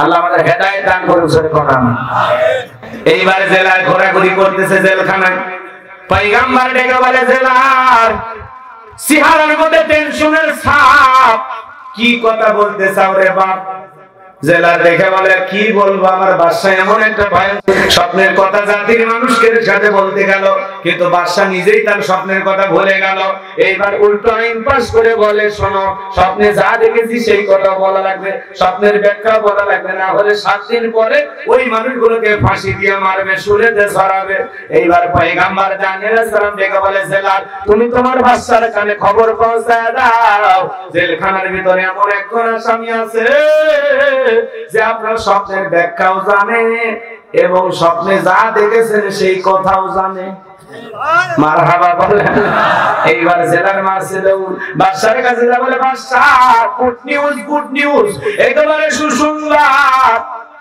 একটা জেলখানায় আসামি আছে আপনি স্বপ্নে যা দেখেছেন সেই কথাগুলো সে জানে আবার এই স্বপ্নের ব্যাখ্যা কি হবে সেই কথাও সে জানে বলে বাজান কই বাজানকে নিয়ে আসো ঠেলার নাম বাবাজি যে জানেন জেলখানায় ধরেছে ওই জানেনি আবার বলে বাজানকে নিয়ে আসো খেলাকা আরো ঘরে কোন খেলাকার ওয়া মাকারাল্লাহ ওয়াল্লাহু খায়রুল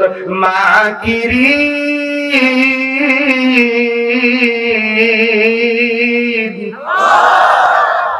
খেলাকার এবার জানবো এইবার জেলার যায় বলে বাদশাহ নামে ডেকেছে নবী দানিয়েল দেখে বলে শোনো আমার একটা শর্ত আছে আমারে যদি বের করতে চাও আমার সাথে আমার ৭০,০০০ লোককে গ্রেফতার করা হয়েছে ওদেরকে আমার আগে বের করে দেওয়া লাগবে সবার শেষে আমি বের হব। নেতা কারে বলে? নবীরা কেমন ভালো মানুষ, সব সময় চিন্তা হলো উম্মতের। বলেন না আল্লাহু আকবার। আদর্শ নেতা কারে বলে? আপনি তো দৌলতপুর বেলকুচি থেকে মিছিল করতে করতে সিরাজগঞ্জে চলে গেছেন, নেতা পাইছি একখানা আব্দুল কাদের দুলে ভাই আছে যেখানে আমরা আছি সেখানে, দুলে ভাই গেছে কবরে, তোমরা কেন পড়ে? ওই নেতার পিছনে স্লোগান দিতে যায় বন্ধু ভাইয়ের চরিত্র ফুলের মতো পবিত্র, নামাজ পড়তো, গাঁজা খাই, 5 ওয়াক্ত বংশীতে পাকা ভক্ত, শয়তানের 1 নাম্বার ভক্ত, হুজুরদের জন্য খুবই শক্ত, সুশাকারী গরিবের রক্ত। ওই নেতার মিছিল মিটিং করতে গিয়া সিরাজগঞ্জের বোধ চত্বর থেকে 50 জন ধরে জেলখানায় নিয়ে গেল। নেতা তো মামু খালু দাদার টেলিফোন পায়া সকালে ঢুকে গেছে, বিকেলে জেলখানা থেকে বের হলো। নেতার তো কোনো সমস্যা নেই, নেতার জেলখানা মানে শ্বশুর বাড়ি, বউ পায়, নানি পায়, মদ পায়, যা খুশি তাই পায়। নেতার টেনশন নাই, কিন্তু ওই যে গরিব জনগণ নেতাকে মহব্বত করে আসছে, নেতা যদি ভালো হইতো ডেকে বলতো, শোন আমার জামিনের আগে আমার এই গরিব কর্মীদের জামিনের ব্যবস্থা কর, কারণ এরা আমাকে ভালোবেসে আমার মিছিল করতে আসছে, ওদের ব্যবস্থা কর, আমি যখন তখন বের হতে পারবো। নেতা ভালো হলে গরিবেই কর্মীদের জামিনের ব্যবস্থা করত, এই গরিব মানুষদের জামিনের ব্যবস্থা করত। কিন্তু নেতা ঠিকই ফাঁক ফোকর দেবে হয়, আর গরিব বছরের পর বছর জেলখানায় থাকে। ওই গরিবের বউ বাড়ি ঘর বিক্রি করে স্বামীকে জেলখানা থেকে মুক্ত করে। নেতা যদি ভালো হইতো নিজের আগে জনগণের চিন্তা করত। নবী কি কষ্ট হচ্ছে আপনাদের? এইভাবে সামনের দিকে যায়, হৃদয়ের কান পেতে কথাগুলো শুনে যান। এইবার জেলার মারছে দৌড়, ও বাদশা ছেলেটা আসতে চাই, কিন্তু তার একটা শর্ত আছে, জেলখানায় নাকি তার সাথে ৭০,০০০ লোককে গ্রেফতার করা হয়েছে। তার শর্ত হলো ওই ৭০,০০০ লোককে আগে ছেড়ে দিতে হবে, তারপরে সে বের হয়ে আসবে। ওই জালেম বাদশা বকতে না ধরে ডেকে বলে, বাজান যদি বলে এই জেলখানা কেন, পুরো পৃথিবীর সমস্ত জেলখানার আসামি ছেড়ে দেব। বাজান যা বলে তোমরা তাই করো, এরপরেও বাজানকে নিয়ে আসো। মারহাবা কর। এইবার বাজান আমার জেলার যায় আল্লাহর পয়গম্বরের উম্মতগুলোকে জেলখানা থেকে বের করে দেওয়া হলো। নবী দানিয়েল সাল্লাল্লাহু সবার শেষে জেলখানা থেকে বের হয়ে সরাসরি বাদশার দরবারে ঢুকবেন। কিন্তু জালেম বাদশার দরবারে ঢোকার একটা নিয়ম হলো, যত মানুষই ঢুকুক না কেন বাদশাকে সিজদা দিয়ে মাথা নত করে ঢোকা লাগে। কিন্তু আল্লাহর পয়গম্বর নবী মানুষ হয়ে কোন জালেম বাদশার কাছে মাথা নত করতে পারে না। তিনি তার দেহকে আঁটো করে কি সুন্দর কৌশল করে ভিতরে প্রবেশ করলেন। এমন দৃশ্য দেখে জালেম বাদশা ডেকে বলে, কি ব্যাপার, সব মানুষ মাথা নত করে সিজদা দিয়ে ঢোকে, তুমি কেন ঢুকলা না? নবী ডেকে বলে, বাদশা আপনার স্বপ্নের কথাগুলো যে আমার মাথার মেমোরিতে সেভ করে দিয়েছে, তার কথা হলো তাকে ছাড়া অন্য কারো কাছে মাথা নত করা যাবে না। কি কৌশল অবলম্বন করে জবাব দিলেন বাজান? হিকমত কারে বলে, এলিমার জ্ঞান কারে বলে? জালেম বাদশা বলে, বাজান ঠিক করছো। নবী ডেকে বলে, শোনেন, আমি যদি মাথা নত করে ঢুকতাম, আপনার মতো যদি আমার মাথা থেকে স্বপ্নের কথা বলে চলে যেত, তাহলে কি করতেন? কয়ে, তাহলে তোমার মেরে ফেলতাম। তাহলে কি হইল? আমার মেরে ফেলতেন, আপনিও টেনশনে স্বপ্নের ব্যাখ্যা না জেনে আপনিও মরতেন। কয়, বাজান ঠিক করছো, মাথা নত করা লাগবে না, তুমি হাসো তো।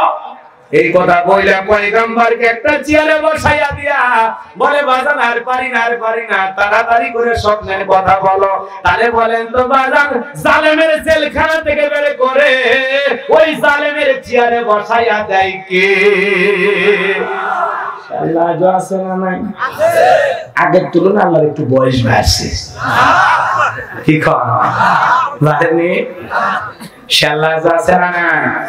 মনে রাখবেন, ইসলাম আমাদের প্রতি নির্যাতন জুলুম যত বাড়বে, ইসলাম তত সামনের দিকে এগিয়ে যাবে। আধারে ভয় পেও না, আলো আছে আড়াল দাঁড়ালে, কালো সব পালিয়ে যাবে তুমি উঠে দাঁড়ালে, কালো সব পালিয়ে যাবে তুমি উঠে দাঁড়ালে। আধারে ভয় পেও না, আলো আছে আড়ালে, কালো সব পালিয়ে যাবে তুমি উঠে দাঁড়ালে, কালো সব পালিয়ে যাবে আমরা উঠে দাঁড়ালে, নাস্তিকেরা পালিয়ে যাবে আমরা উঠে দাঁড়ালে, বাতিলেরা পালিয়ে যাবে আমরা উঠে দাঁড়ালে, শয়তানেরা হারিয়ে যাবে উঠে দাঁড়ালে।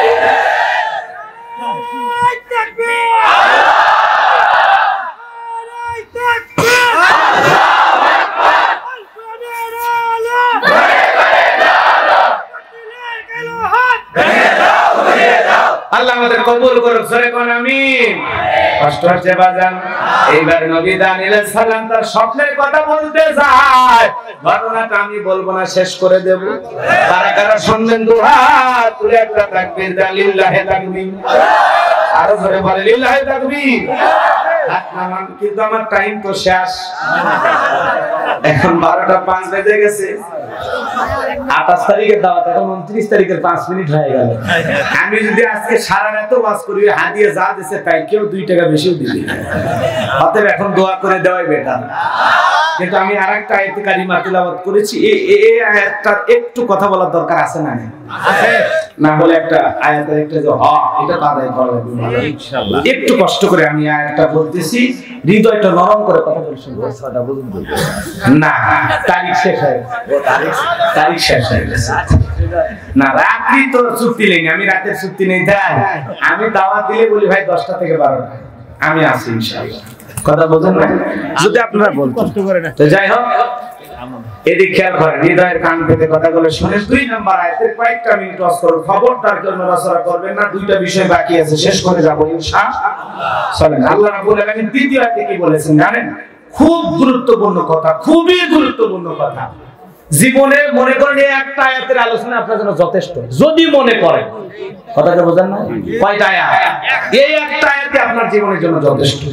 আল্লাহ রাব্বুল আলামিন বলেন, আল্লাযী খালাকাল মাউতা ওয়াল হায়াতা লিয়াবলুয়াকুম আইয়ুকুম আহসানু আমালা ওয়া হুয়াল আজিজুল গফুর।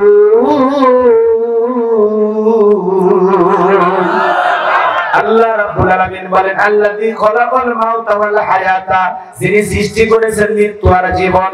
আল্লাহ কিন্তু ভালো করে বোঝেন, এই জায়গায় সর্বপ্রথম কিসের কথা বললেন? মৃত্যু। কিসের কথা? মৃত্যু। একটু মানে আমি বললাম না, প্রথম আয়াতের আলোচনা একটু গরম, দ্বিতীয় আয়াতের আলোচনা একেবারে পুরোটাই নরম। একটু আপনারা এতক্ষণ যা শুনছেন আলহামদুলিল্লাহ, এখন একটু এই দিকে আসেন, একটু মনোযোগটা এই দিকে বাড়ান, দেখি তো কোন দিক দিয়ে ঘুরে আপনাদেরকে নিয়ে আসা যায়। আবার একটু করে আমার সাথে ঘোরেন, চোখগুলো এই দিকে রাখেন, আমার দিক খেয়াল করেন।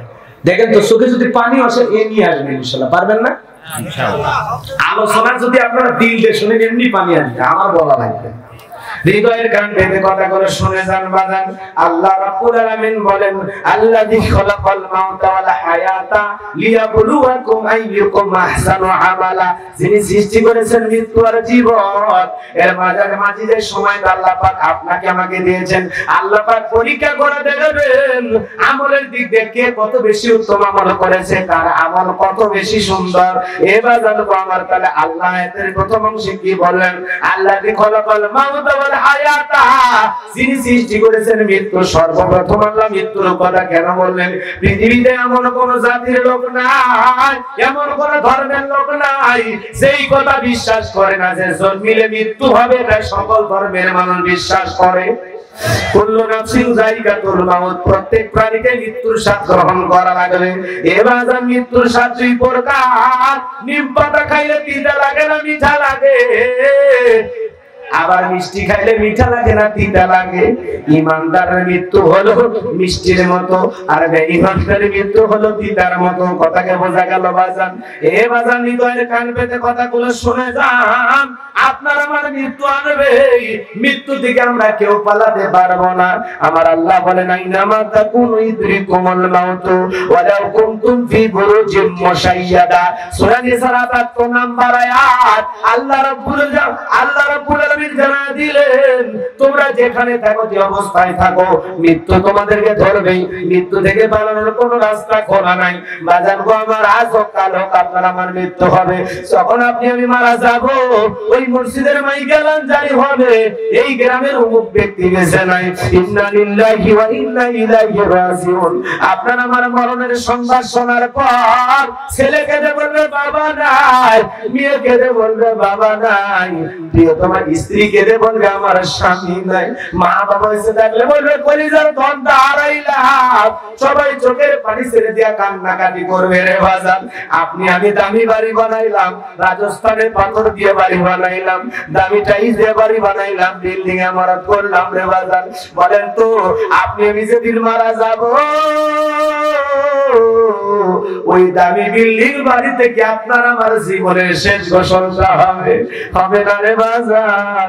ওই দামি বাড়ি থেকে নামাইয়া আহারে মশারি টাঙ্গাইয়া চোখের উপরে শোয়া দিয়া দেখে রঙিন পোশাক কইলা এ বাজান গোসল করায় দিবে, উলঙ্গ করিয়া সাদা 3 টুকরা কাপড়ের কাপড় পরাইয়া 4 জন বরযাত্রী দইরা জীবনের শেষ বিদায় দেওয়ার জন্য অন্ধকার কবরের দিকে নিয়ে যাবে।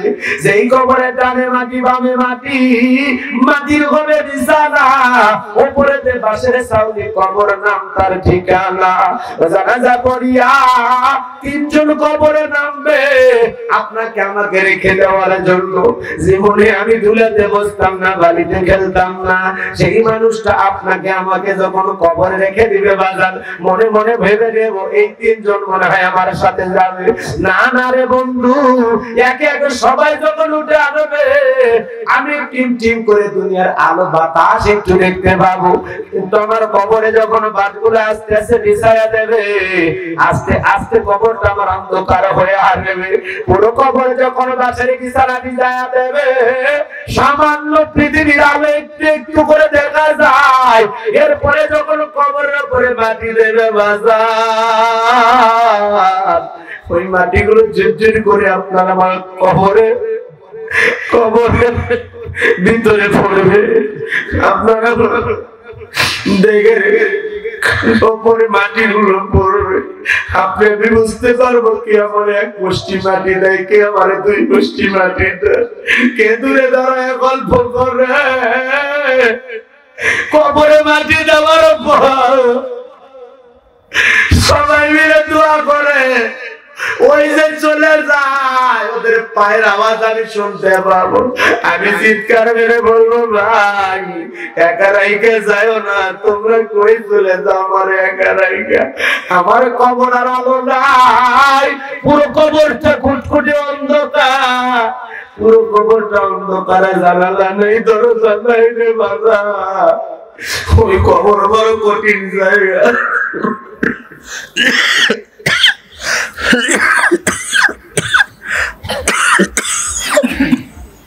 আপনার আমার নবী আখিরি পয়গম্বর ডেকে বলেছে কবরে চলে গেল, তার সেই তো অসহায় আর কেউ নাই।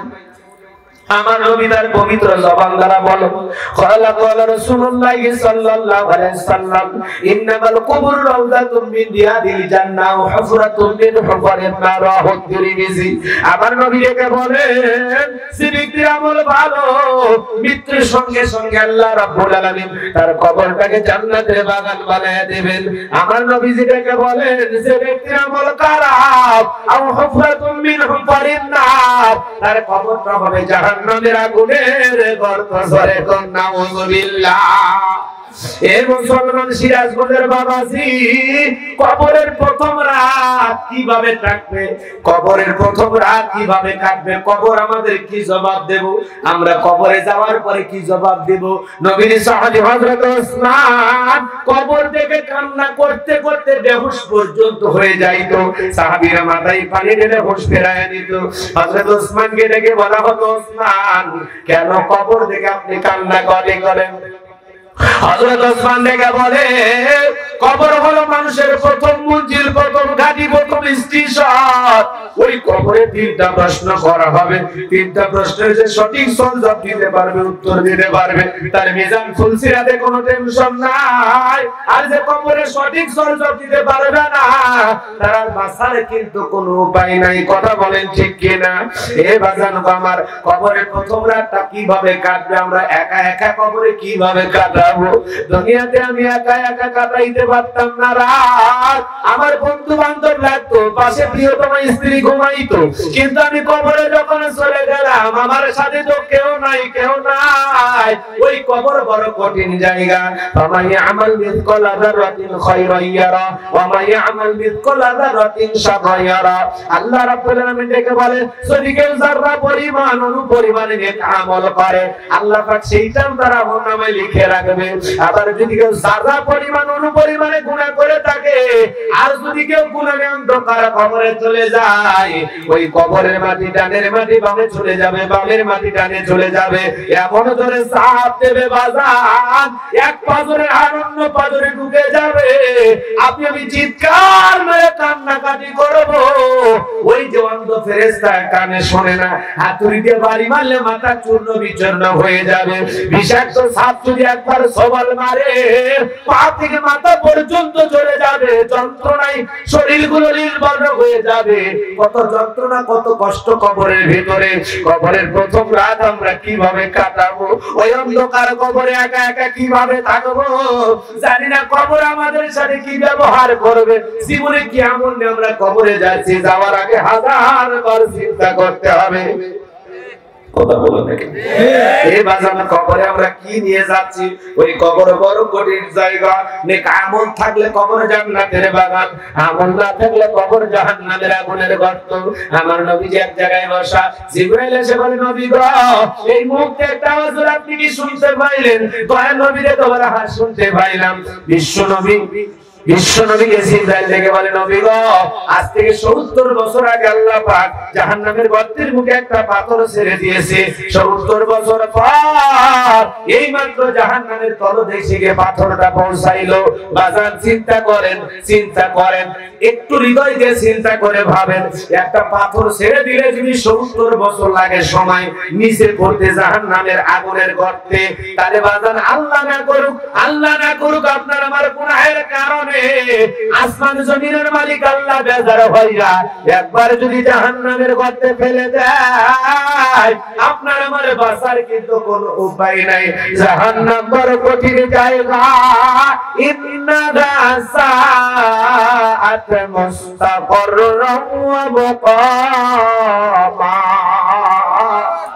নিশ্চয়ই আশ্রয়স্থল হিসাবে, বসতির জায়গা হিসাবে ওই জাহান্নাম কত না নিকৃষ্ট, কত না নিকৃষ্ট।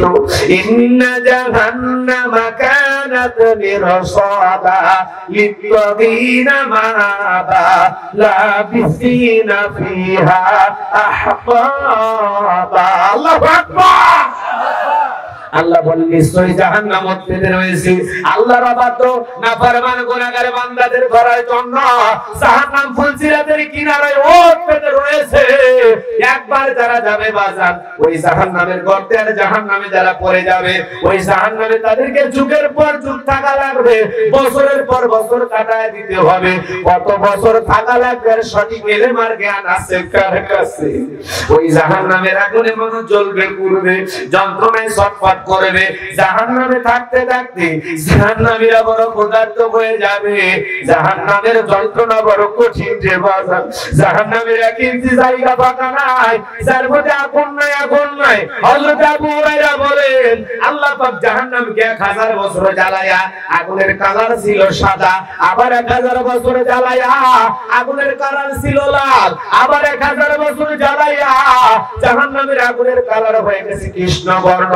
অন্ধকার রাত্রির মতো কালো কালো। ওই কালো আগুন দিয়ে জাহান্নামের আগুনে আপনাকে আমাকে পোড়ানো হবে গুনাহের কারণে। দুনিয়ার আগুনের চাইতে জাহান্নামের আগুনের পাওয়ার 70 গুণ বেশি। ওই যে জাহাজে আগুন লেগে বাজারে বড় গুনার মানুষগুলো পুড়ে মারা গেল, জাহান্নামে এ মাসন দুনিয়ার একটা আগুন জাহাজে লাগিয়ে গেছে। বউরে ছেড়ে স্বামী লাভ দিয়েছে, স্বামীরে চাইলে বউ লাভ দিয়েছে, মা বাবাকে ছেড়ে সন্তান লাভ দিয়েছে, এ বাজান যারা আগুনে ঝলসে গেছে চোখের পানি ছেড়ে দিয়ে কেঁদেছে আর বলেছে আমার কাছে এত গরম লেগেছে, আমার চোখের সামনে আমার বউটা পুড়ে মরে গেছে, আমার চোখের সামনে আমার মা বাবা পুড়ে মারা গেছে, আমার চোখের সামনে আমার সন্তানটা পুড়ে মারা গেছে। যান না বাদ ইউনিটে যান, যারা আগুনে ঝলসে যায় ওদেরকে বলেন আগুনে ঝলে পুড়ের যন্ত্রণা কত কঠিন। এ বাজান এই যে কত ভয়াবহ অগ্নিকাণ্ডের ঘটনা ঘটে, দেখেন না মানুষগুলো পুড়ে কেমনে কালা হয়ে যায়। এ বাজান দুনিয়ার এই সামান্য আগুনে ঝুলি মানুষের দেহ এমন জ্বালায় পুরায় কয়লার মতো হয়ে যায়। আল্লাহ না করুক, আল্লাহ না করুক, ওই জাহান্নামের তীব্র যন্ত্রণা কঠিন। ওই আগুনে যখন আপনাকে আমাকে ফেলানো হবে, আপনার আমার দেহের অবস্থা কেমন হবে? এই আগুনের চাইতে জাহান্নামের আগুন হলো 70 গুণ পাওয়ার স্পিরিট বেশি। কথা কোন ঠিক কেডা? ওই জাহান্নামের আগুনে মানুষগুলো জ্বলতে জ্বলতে আল্লাহ রাব্বুল আলামিনের কাছে ডেকে বলবে আল্লাহ বড় ক্ষুধার্ত, খাবার লেগে গেছে। জাহান্নামের তলদেশে একটা ফল চাষ করা হবে, ওই ফলের নাম হলো যাক্কুম। ওই কাঁটাযুক্ত ফলটা জাহান্নামীদেরকে পান করাইতে দেওয়া হবে ক্ষুধা নিবারণের জন্য। ওই কাঁটাযুক্ত ফল যখন জাহান্নামীরা পান করবে বাজান, জাহান্নামীরা যখন পান করবে গলার মাঝামাঝি আটকে যাবে, ভিতরেও যাবে না, বাহির বাজবে না। জাহান্নামীরা চোখের পানি ছেড়ে দিয়ে বলবে আল্লাহ এ কেমন ফল খাওয়াইতে দিলাম মালিক, ভিতরেও যায় না, বাহিরেও আসে না, যন্ত্রণা তো আমরা সহ্য করতে পারি না। জাহান্নামীরা যখন বারবার কাঁদবে আর চোখের পানি ছেড়ে দিয়ে বারবার কেঁদে বলবে আল্লাহ আর পারি না, আর পারি না। যত গলা নাড়াচাড়া করবে তত কাঁটাগুলো ফুটবে আর ফুটবে, যন্ত্রণায় ছটফট করবে আর আল্লাহকে ডেকে বলবে আল্লাহ পানি দাও, পানি দাও। জাহান্নামীরা চিৎকার বলে পানি পানি পানি পানি বলে চিৎকার মারবে। আল্লাহ রাব্বুল আলামিন বলেন লা ইয়াযুকুনা ফিহা বারদান ওয়ালা শারাবা। আল্লাহ বলেন তাদেরকে মিনারেল ওয়াটার দেওয়া হবে না, ঠান্ডা পানি দেওয়া হবে না, ফ্রিজের পানি দেওয়া হবে না, এমন কোন পানি জাহান্নামীদেরকে দেওয়া হবে না সেই পানিটা পান করে জাহান্নামী তার বুকের জ্বালা নিবাইতে পারে, তৃষ্ণা নিবারণ করতে পারে, এমন ঠান্ডা পানির ব্যবস্থা জাহান্নামে থাকবে না। যেই পানিটা খেয়ে জাহান্নামী একটু শান্তি অনুভব করতে পারে, কষ্ট একটু কমে যেতে পারে, হালকা হতে পারে। না না, আল্লাহ কেমন পানি খাওয়াবে? আল্লাহ পাক বলেন ইল্লা হাবিবান ওয়া ওয়াসাকা, ইল্লা হাবিবান ওয়া ওয়াসাকা। এমন উত্তপ্ত ফুটান্ত পানি, এমন উত্তপ্ত ফুটান্ত গরম পানি যা পুষ ব্যতীত কিছুই নয়। ওই পানি যখন জাহান্নামীরা পান করবে বাজার, ওই পানিটা খাওয়া মাত্র জাহান্নামীদের লারি ভুড়ি গুলো গলে গলে পড়ে যাবে। খাবার খাইতে খেলে কাটা, পানি খাইতে দিবে গরম পুষ। কেমনে সহ্য করবো? আমরা কেউ জাহান্নামে যেতে চাই না। আমরা আল্লাহর কাছে গিয়ে বলবো রব্বানা সরিফ আন্না আযাব জাহান্নাম ইন্না আযাবাহা কানা গরাবা ওয়াকিনা আযাবান নার আল্লাহুম্মা আজিরনা মিনান নার আল্লাহুম্মা আজিরনা মিনান নার। আল্লাহ আমাদেরকে জাহান্নামের আগুন থেকে মুক্তি দাও। জোরে বলো আমিন। আর জোরে বলেন আমিন। এক সেকেন্ড তো জাহান্নামে থাকা আমাদের পক্ষে সম্ভব নয়, আমরা কেউ থাকতে পারবো না বাজান। জাহান্নামের তীব্র যন্ত্রণা, জাহান্নাম শুধু শাস্তির জন্য বানাইছে আল্লাহ, শুধু শাস্তি দেওয়ার জন্য, শুধু যন্ত্রণা দেওয়ার জন্য, শুধু কষ্ট দেওয়ার জন্য। আমরা কেউ জাহান্নামে যেতে চাই না। আমরা নিয়ে একটা আমল করি, নিজের জিন্দেগি সুন্দর করে আমরা আল্লাহর কাছে যাব, যাতে আল্লাহ পাক দয়া করে আমাদের নেক আমলের কারণে, ভালো আমলের কারণে, মালিকের গোলামি করার কারণে, দাসত্ব করার কারণে, ইবাদত বندگی করার কারণে, সালাত আদায় করার কারণে, নিজের জীবনটাকে সংযত ভাবে জমিনে চলাফেরা করার কারণে আল্লাহ যেন দয়া করে আমাদেরকে জান্নাত দেন। জোরে কোন আমিন। আরো জোরে কোন আমিন। এইজন্য আল্লাহ পাক বলেন আল্লাযী খালাকাল মাউতা ওয়াল হায়াতা, যিনি সৃষ্টি করেছেন মৃত্যু আর জীবন। মৃত্যু আসবেই, দুনিয়াতে আসার একটা সিরিয়াল আছে। দাদা আসছে, দাদার পরে বাবা, তারপরে আমি। যাওয়ার সময় দাদার আগে নাতি চলে যেতে পারে, বাবার আগে ছেলে চলে যেতে পারে। কার মৃত্যু কখন, কোথায়, কিভাবে আসবে আমরা কেউ জানি জোরে বলেন জানি। আমার মহরণ আসিবে কখন কেউ তো জানি না, আমার মহরণ আসিবে কখন কেউ তো জানে না। আমি মরে গেলে তোমরা আমায় ভুলে যেও না, আমি মরে গেলে তোমরা আমায় ভুলে যেও না। আমার মহরণ আসিবে কখন কেউ তো জানে না। কষ্ট হয়েছে? কবরে যাব না? জোরে বলেন কবরে যাব না? নেক আমল নিয়ে যাব না গুনাহ নিয়ে যাব?